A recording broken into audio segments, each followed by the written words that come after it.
आणि आताची मोठी बातमी समोर येते। मोरबे डॅम जवळ धरणग्रस्तांचं आंदोलन सुरू आहे।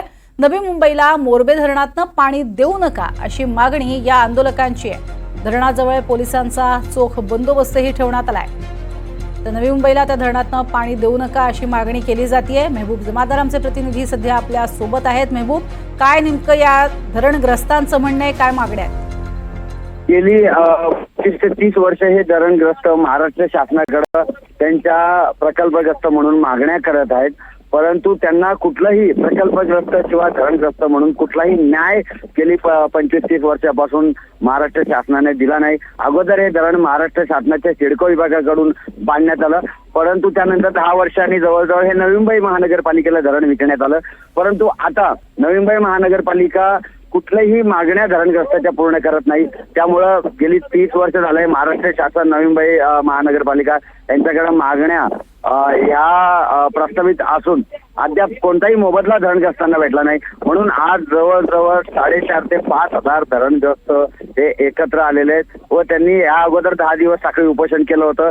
त्यानंतर आज प्रशासनाला इशारा दिला होता त्यांनी पाणी बंद करण्याचा व आज ह्या धरणग्रस्तांनी या मोरबे धरणाच्या गेटवर धडक मारून पोलिसांची धक्काबुक्की करत अखेर हे धरणात जे प्रवेश गेट आहे ते तोडून आज ते जो वॉल आहे, जो नवी मुंबईला पाणी सप्लाय करतो जो वॉल आहे त्याला फ्लॅट गेट बोलतात, त्या फ्लॅट गेटवर मात्र आज धरणग्रस्तांनी स्वतःचा कब्जा केलेला आहे व पाणी बंद केले। जवळजवळ 10 वाजल्यापासून पाणी बंद केलेलं आहे धरणग्रस्तांनी।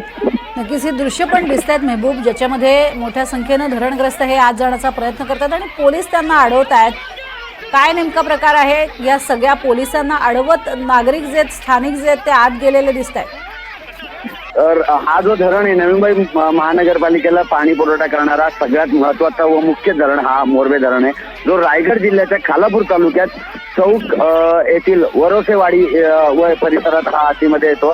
तर आज पोलीस बंदोबस्त तोच ठेवला होता इथे, रायगड पोलिसांचा, मग खालापूर पोलीस असो, खोपोली पोलीस असो, या ठिकाणी तोच बंदोबस्त ठेवला होता। पण धरणग्रस्तांचा आक्रोश व धरणग्रस्तांची संख्या एवढ्या मोठ्या प्रमाणात आहे की पोलीसही त्यांना रोखू शकले नाही व जवळजवळ जे प्रवेश करण्याचे 2 गेट आहेत, एक मुख्य गेट जो धरणामध्ये प्रवेश करतो तो मुख्य गेट व जो वॉलला जातो तो गेट, हे दोन्ही गेट आज धरणग्रस्तांनी अक्षरशः पोलिसांची धक्काबुक्की करत तोडून इथे प्रवेश केलेला आहे व सध्या जो वॉल आहे ज्याला फ्लॅट गेट बोलतात त्याच्यावर मात्र धरणग्रस्तांनी आता स्वतःचा कब्जा केलेला आहे। प्रशासन असो, खालापूर तहसीलदार आयुक्त तांबोळी व खोपोली पोलीस, खालापूर पोलीस या ठिकाणी धरणग्रस्ताची समजूत घालण्याचा खूप प्रयत्न करतात, परंतु धरणग्रस्त आता नवी मुंबई महानगरपालिकेचे अधिकारी किंवा सिडकोचे अधिकारी आल्याशिवाय धरणग्रस्त कुठल्याही प्रकारे ऐकण्यात आता तयार नाहीये।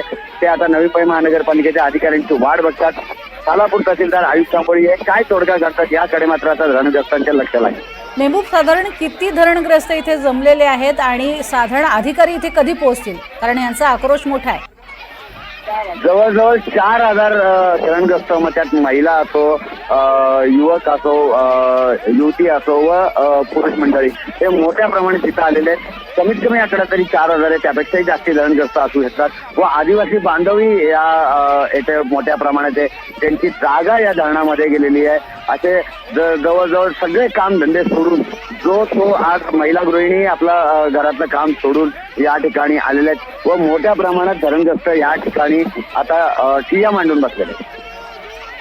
नक्कीच, मात्र 4,000 धरणग्रस्त हे या ठिकाणी ठिय्या मांडून बसलेले आहेत। त्या अंदाजानं आपण समजू शकतो की किती मोठा हा प्रश्न हातळीस जावा यासाठीचे प्रयत्न होत आहेत या सगळ्या धरणग्रस्तांकडनं, तिथल्या ग्रामस्थांकडनं। अनेकांच्या जमिनी त्यामध्ये गेलेल्या आहेत आणि त्यामुळे मोठा आक्रोश या सगळ्यांमध्ये आहे। खरं तर महबूब, आपण दरवेळेला बघतो की धरणग्रस्तांच्या समस्या खूप मोठ्या असतात आणि वारंवार त्या मांडल्या जातात, मात्र त्याला तोडगा मिळत नाही, त्याच्यावरती न्याय दिला जात नाही। आता मात्र कोण न्याय देणार? कोणते अधिकारी त्यांना भेटणार आहे? आता मुंबई महानगरपालिकेचे कोणते अधिकारी इकडे येतात किंवा सिडकोचे, म्हणजे ज्यांनी हे जागा घेतली होती शेतकऱ्यांकडनं, जागा मालकाकडनं, ते महाराष्ट्र शासनाच्या सिडको विभागामार्फत हे धरण बांधलं गेलं। आता सिडकोचे अधिकारी येत आहेत की नवी मुंबई महानगरपालिकेचे हे अद्याप माहिती नाही, परंतु जे धरणग्रस्त जे आहेत ती समिती आहे यांनी मात्र कोकण आयुक्त यांना 4-5 दिवसापूर्वी 10 दिवसापासून ते साखळी उपोषण चालू आहे, त्यानंतर कोकण आयुक्त यांना मुख्य निवेदन दिलेलं आहे व कोकण आयुक्त आता काय नक्की कोणाला इथे पाठवतात काय पाठवतात हे अद्याप समजू शकले नाही, परंतु कोण येत आहे याची वाट मात्र धरणग्रस्त बघतायत. नक्कीच तुर्तास धन्यवाद मेहबूब या संपूर्ण माहितीसाठी.